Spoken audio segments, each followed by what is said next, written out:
Père et du Fils et du Saint-Esprit. Amen. Mon Seigneur et mon Dieu, je crois fermement que tu es ici, que tu me vois, que tu m'entends. Je t'adore avec profonde révérence. Je te demande le pardon de mes péchés et la grâce de faire avec profit ce moment de prière. Ma Mère Immaculée, Saint Raphaël, Saint Joseph, mon Saint Patron, mon ange gardien, intercédez pour moi.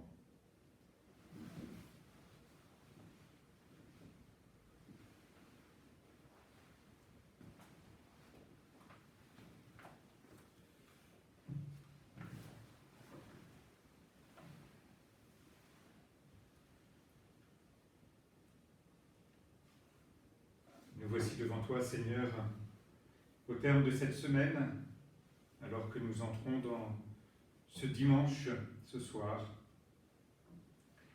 Nous voici devant toi, alors que nous méditons tout au long de cette semaine les fruits de l'Esprit Saint.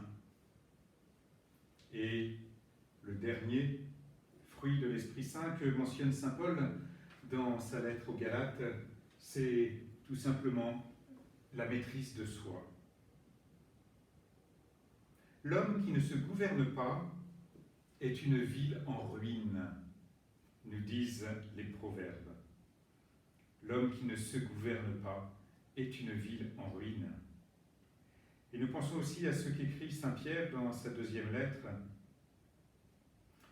lorsqu'il nous dit « Faites tous vos efforts pour unir à votre foi la vertu, à la vertu la connaissance de Dieu, à la connaissance de Dieu la maîtrise de vous-même, à la maîtrise de vous-même la persévérance, à la persévérance la piété, à la piété la fraternité, à la fraternité l'amour. » Saint Pierre nous donne ici une liste de choses à déployer dans notre vie, des vertus et des dons de Dieu. Les vertus sont à la fois innées et acquises, et nous méditons ici ces fruits de l'Esprit Saint comme des cadeaux, des dons que le Seigneur veut nous faire, qui vient se déployer en nous dès lors que nous avons accueilli le don de l'Esprit Saint. L'Esprit Saint fait de nous des hommes nouveaux, il fait de nous des fils de Dieu. Vous n'êtes plus des esclaves, mais des fils, nous dit le Seigneur. Nous ne sommes plus esclaves de nos passions, du péché, que sais-je. Nous sommes des fils. Et comme fils, nous sommes libres. Libres et donc appelés à gouverner notre propre vie. Nous comprenons dès lors que la maîtrise de soi est utile aux croyants dans tous les domaines. Dans tous les domaines de sa vie, c'est ce qui fait de nous vraiment des hommes libres. Dans tous les domaines et en particulier dans tout ce qui touche à la tempérance. Vous savez, la tempérance, c'est parfois une vertu un peu difficile, parce qu'on ne dit pas simplement ça, on peut le faire ou on ne peut pas le faire. La tempérance, c'est une question d'équilibre. Et du coup, s'il n'y a pas de maîtrise de soi, on peut facilement tomber dans un excès ou dans un autre. Il peut y avoir des abus possibles. Par exemple, il y a des abus possibles de la nourriture, de la boisson. La nourriture, la boisson, il faut bien se nourrir pour vivre, bien sûr, mais après, tout est question d'excès. Et la maîtrise de soi va se jouer dans la vertu de tempérance, cette capacité à mesurer les choses. Vous voyez, un climat tempéré, hors changement climatique, un climat tempéré, c'est un climat qui va être ni trop chaud, ni trop froid. Alors, on va être sur un équilibre. Eh bien, la maîtrise de nous-mêmes nous amène à vivre cet équilibre quant aux biens qui nous sont proposés en ce monde. Savoir en faire un juste profit et ne pas en être dépendant. La nourriture, la boisson, disais-je, la question de la sexualité aussi, tout le mauvais usage qui peut en être fait. La maîtrise de nos réactions quant aux passions, par exemple. passions qui, elles aussi, ne sont ni bonnes ni mauvaises, mais ce sont nos réactions qui peuvent être bonnes ou mauvaises. La colère. Nous voyons comment le Seigneur se met en colère lorsqu'il chasse les marchands du temple. La colère n'est pas mauvaise. Jésus ne manque pas de maîtrise de lui-même lorsqu'il se met en colère dans le temple. D'ailleurs, il ne va pas fouetter les marchands. Il va chasser les animaux, il va repousser tout ce qui n'a pas sa place dans le temple, mais il ne va pas donner des grands coups de fouet sur les marchands. Voilà, il se maîtrise. La colère, vous voyez, c'est quelque chose qui peut nous mettre hors de nous-mêmes. Et la maîtrise de soi, c'est quelque chose qui, au contraire, nous renvoie en nous-mêmes pour maîtriser cet être intérieur, faire de nous des hommes libres, selon ce que le Seigneur a fait de nous. Selon ce que le Seigneur a fait de nous, comme il a fait pour le peuple hébreu. Le peuple hébreu à Pâques, que se passe-t-il? Il sort d'Égypte, il quitte l'Égypte, et puis le peuple hébreu arrive au désert. Et là, il va être amené à rendre un culte sur la montagne. C'est d'ailleurs l'objectif de la sortie d'Égypte.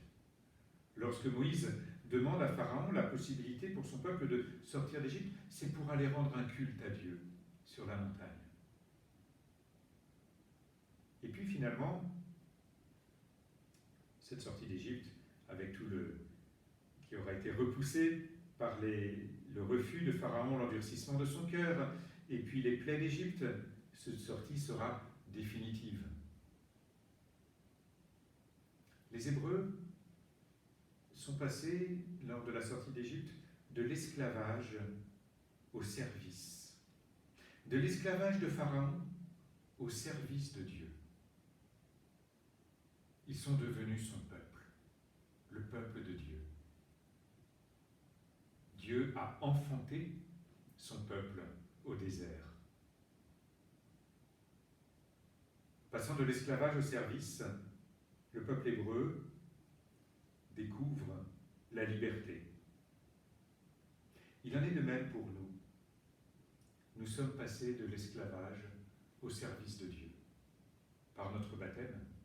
Nous sommes passés de l'esclavage du péché au service de Dieu que nous pouvons vivre dans notre vie quotidienne. Nous sommes devenus des fils. Plus encore que des serviteurs, je ne vous appelle plus serviteurs, car le serviteur ignore ce que veut faire son maître. Je vous appelle mes amis. Mes amis. Vous êtes mes amis, dit Jésus, si vous faites ce que je vous commande.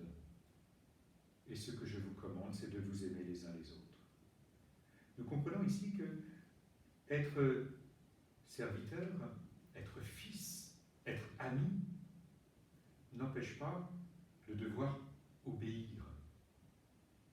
Jésus nous commande quelque chose. Vous êtes mes amis si vous faites ce que je vous commande. Il nous donne un commandement. Voulez-vous que votre corps obéisse à votre esprit? Demande saint Augustin. Alors laissez votre esprit obéir à Dieu. Pour être maître de nous-mêmes, pour progresser dans cette maîtrise de soi, celle qui est le fruit de l'Esprit Saint, celle sur laquelle nous encourage saint Pierre, pour être maître de nous-mêmes, il nous faut obéir à Dieu. C'est paradoxal pour certains qui croiraient que la maîtrise de soi, c'est pouvoir faire n'importe quoi. La maîtrise de soi, c'est vraiment notre esprit qui décide pour nous, un esprit éclairé. Et si nous prenons ces temps de prière, Seigneur, auprès de toi, c'est justement pour que tu nous éclaires. C'est justement pour que tu nous amènes à progresser, à devenir des hommes libres. Libres quant à ses passions, quant à mauvais usage de ces trésors que tu as mis en nous, pour que nous décidions vraiment, au fond de notre cœur, et pas simplement sous l'effet d'une impulsion, ce que nous faisons et ce que nous ne faisons pas.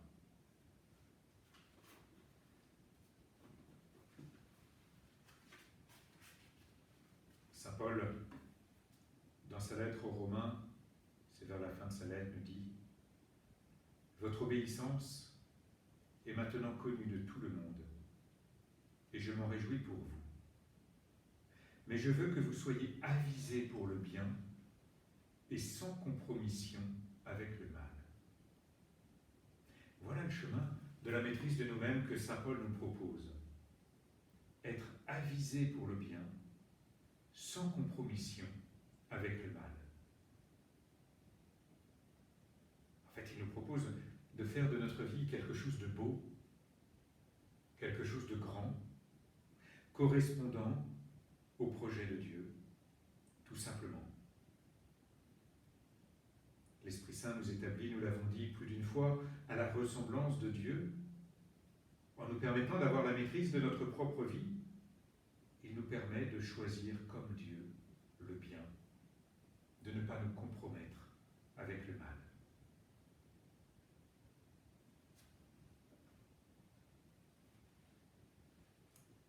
Saint Paul, toujours lui, dans sa deuxième lettre aux Corinthiens, nous dit encore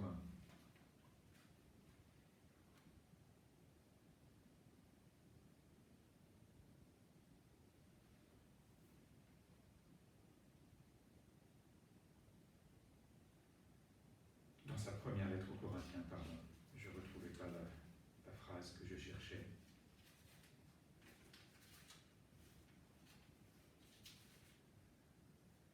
Tout est en mon pouvoir, dit-on, mais tout n'est pas valable. Tout est en mon pouvoir, mais je ne me laisserai livrer à aucun pouvoir. Les aliments sont pour le ventre, et le ventre pour les aliments, et Dieu détruira et ceci et celui-là. Le corps est non pas pour la débauche, mais pour le Seigneur Jésus. Et le Seigneur Jésus est pour le corps. Et Dieu, par sa puissance, a ressuscité le Seigneur et nous ressuscitera, nous aussi. Tout est en mon pouvoir, mais tout n'est pas valable. On traduit quelquefois, tout m'est permis, mais tout n'est pas profitable. Et la maîtrise de nous-mêmes, c'est rechercher ce qui nous est profitable, ce qui est bénéfique, pour nous-mêmes, pour les autres, pour ceux qui nous entourent, pour Dieu. Dans ce que je fais, dans ce que je dis, dans ce que je pense, qu'est-ce qui est bénéfique? Qu'est-ce qui est bon? Qu'est-ce qui est bon pour Dieu? Qu'est-ce qui est bon pour les autres? Qu'est-ce qui est bon pour moi? Et la maîtrise de nous-mêmes nous amène à choisir ici ce qui est bon. Vous savez, nous avons beaucoup repris dans ces méditations la lettre aux Galates, la liste des fruits de l'Esprit Saint que saint Paul nous adresse, cette liste si belle, si riche de ces fruits dont nous avons tant besoin. Juste avant, saint Paul, qui nous donne régulièrement des listes dans ses lettres, nous donne une autre liste. On sait bien à quelles actions mène la chair. Donc la chair, c'est tout ce qui conduit au péché, ce qui nous détourne de Dieu, pas au sens charnel, corporel, voire sexuel. C'est vraiment tout ce qui nous, tout péché. Vous voyez, dans cette liste, il y a la jalousie, par exemple. Voilà, tout ce qui nous retient vers la terre et nous empêche de nous élever jusqu'à Dieu. On sait bien à quelles actions mène la chair. Débauche, impureté, obscénité, idolâtrie, sorcellerie, haine, querelle, jalousie, colère, envie, division, sectarisme, rivalité, beuverie, gloutonnerie et autres choses du même genre.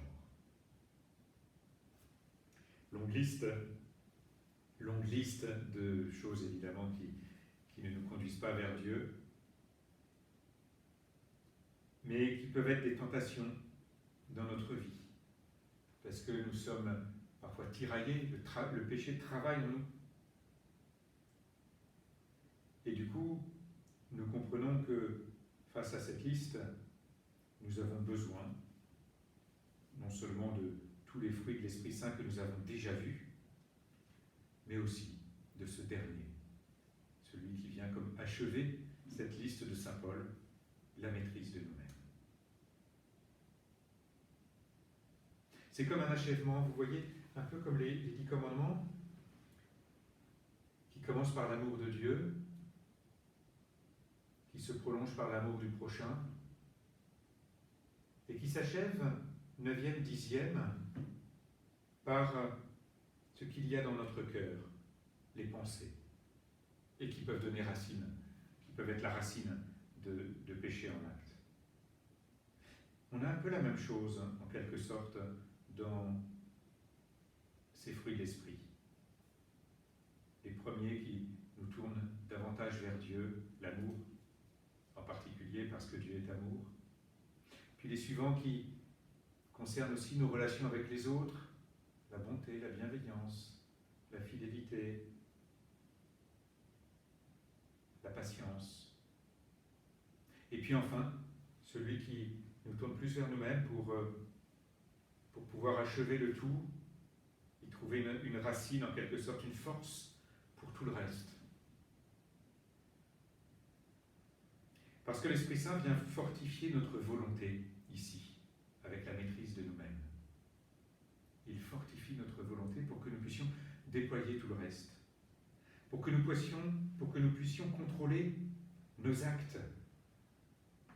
Vous savez, ce geste qui part trop vite, voilà, ce geste qu'on peut regretter bien vite, mais qu'il serait mieux de contrôler avant de l'avoir posé. Nos paroles, la parole prononcée trop rapidement, elle aussi, on peut être amené à regretter. Nos pensées. Et c'est là que commence la maîtrise de nous-mêmes. Au niveau de ces pensées, de ne pas s'installer dans telle ou telle pensée qui serait mauvaise. Et nous comprenons ici que ce don que tu veux nous donner, Seigneur, ce fruit de l'Esprit Saint qui se déploie dans notre vie, nous amène à gouverner notre vie. Tu as fait de nous des rois. Nous sommes prêtres, prophètes et rois, configurés au Christ, prêtres, prophètes et rois. Prêtres, parce que nous pouvons t'offrir notre vie en sacrifice.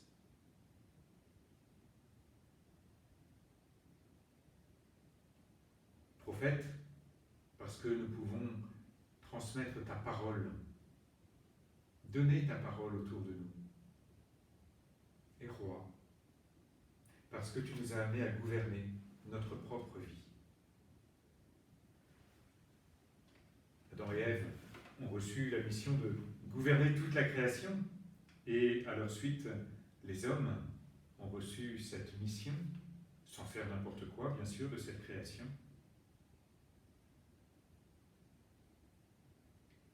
Mais déjà, sans prétendre gouverner le monde, nous pouvons déjà nous efforcer de nous gouverner nous-mêmes, nos paroles, nos pensées, nos actions. Et parce que nous sommes bien faibles dans ce domaine, que parfois nous avons bien du mal à nous gouverner nous-mêmes, eh bien le Seigneur, dans sa grande bonté, nous comble de l'Esprit Saint et nous offre ce fruit, la maîtrise de soi. Nous sommes fortifiés par le don de l'Esprit Saint et le lien avec le Seigneur, avec toi, Seigneur, en est renforcé.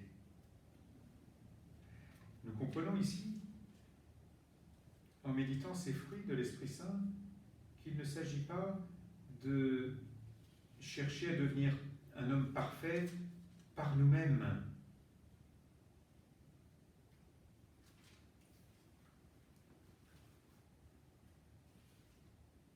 Si nous avons tant d'assurance devant Dieu grâce au Christ, ce n'est pas à cause d'une capacité personnelle dont nous pourrions nous attribuer le mérite, écrit saint Paul aux Corinthiens. Notre capacité vient de Dieu.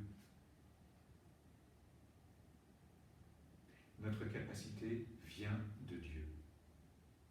Le carême est pour nous un temps d'exercice, un temps de progrès, pour nous rapprocher du Seigneur, pour préparer notre cœur, lui être plus fidèle, mieux l'aimer, mieux aimer notre prochain, mieux nous aimer nous-mêmes.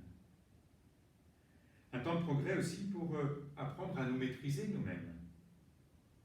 Vous savez, souvent, pour les enfants, on évoque le carême dans les efforts à vivre, par exemple le fait de ne pas prendre tel ou tel bonbon, tablette de chocolat, que sais-je. Et ce sont des efforts qui sont importants, qu'il ne s'agit pas de mépriser. Parce qu'en fait, nous apprenons à cet enfant à se maîtriser, justement, à maîtriser son désir. Et nous le faisons progresser dans cette vertu de tempérance, de maîtrise de lui-même. Les semaines de jeûne que nous pouvons vivre à la paroisse nous amènent aussi à apprendre à nous maîtriser. Et c'est réjouissant parce que quand nous le vivons, beaucoup d'entre nous ont pu vivre ces semaines de jeûne où pendant une semaine nous ne prenons que du pain. Beaucoup ont pu se rendre compte qu'ils en étaient capables. Avec le don de Dieu, bien sûr. Avec la grâce de l'Esprit Saint, évidemment. Mais c'est réjouissant de voir que l'Esprit Saint agit dans notre cœur et nous donne cette capacité. Nous aurons d'ailleurs une nouvelle semaine de jeûne, pas à partir de demain, mais dimanche 29, que nous vivrons selon des modalités un petit peu particulières, parce qu'il ne s'agit pas d'affaiblir notre corps face à un virus éventuel. Nous en reparlerons. Et cette semaine de jeûne qui viendra clore notre carême, avant le dimanche des rameaux, sera une belle occasion de laisser ce fruit s'épanouir en nous. Sans attendre cette semaine de jeûne, bien sûr, nous pouvons déjà progresser dans la maîtrise de nous-mêmes. Maîtrise de nous-mêmes, ce que j'ai évoqué, c'est surtout des choses qui portent autour de la nourriture, mais nous pourrions reprendre bien d'autres éléments. Les réseaux sociaux, par exemple. La tentation peut être d'autant plus forte d'en faire un mauvais usage ou un usage abusif. Vous voyez, c'est pas forcément que c'est mauvais. La tempérance, c'est pas forcément des choses mauvaises, mais c'est la mesure. On n'est pas obligé de commenter toutes les publications de Facebook de ses amis. On n'est pas obligé de partager à tous ces groupes WhatsApp la dernière vidéo qu'on a trouvée. Agir avec mesure. Peut-être qu'on aurait envie de partager telle ou telle chose. Mais se maîtriser soi-même, c'est aussi accepter, à certains moments, de ne pas partager telle ou telle chose. Ou peut-être de se dire simplement, eh bien, voilà, sur tel groupe WhatsApp, je partage une chose par jour, en dehors des réponses aux questions des autres, mais de choses que j'aurais envie de partager. La maîtrise de nous-mêmes peut porter aussi, en ce moment, sur les questions de, peut-être pas qu'en ce moment d'ailleurs, mais autour des informations. Vouloir tout savoir sur tout, sur ce qui s'est passé. Le nombre de morts liés au coronavirus dans chaque pays. Je caricature un petit peu, mais pour donner quand même quelques axes sur lesquels nous pouvons progresser quant à la maîtrise de nous-mêmes en demandant au Seigneur le don de l'Esprit Saint.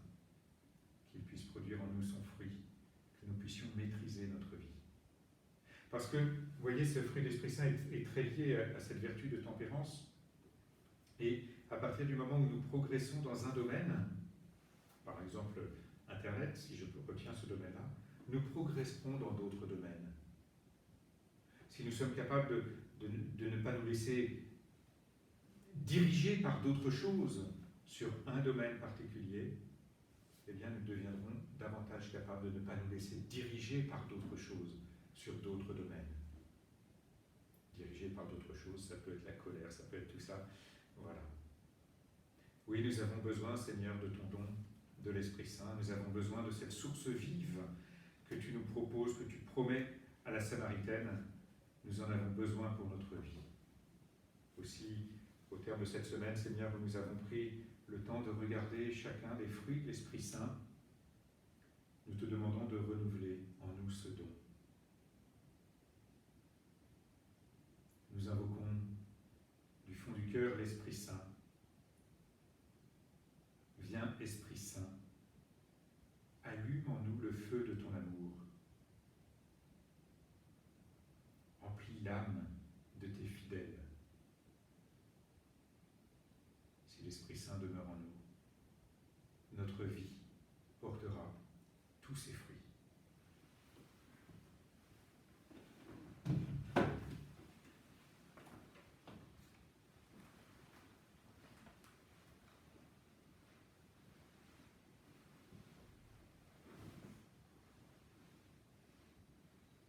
Je te remercie, mon Dieu, des bonnes résolutions, des inspirations et des actes d'amour que tu m'as communiqués dans cette méditation. Je te demande de m'aider à les mettre en pratique. Ma Mère Immaculée, Saint Joseph, Saint Raphaël Archange, Saint Joseph, mon Saint Patron, mon ange gardien, intercédez pour moi.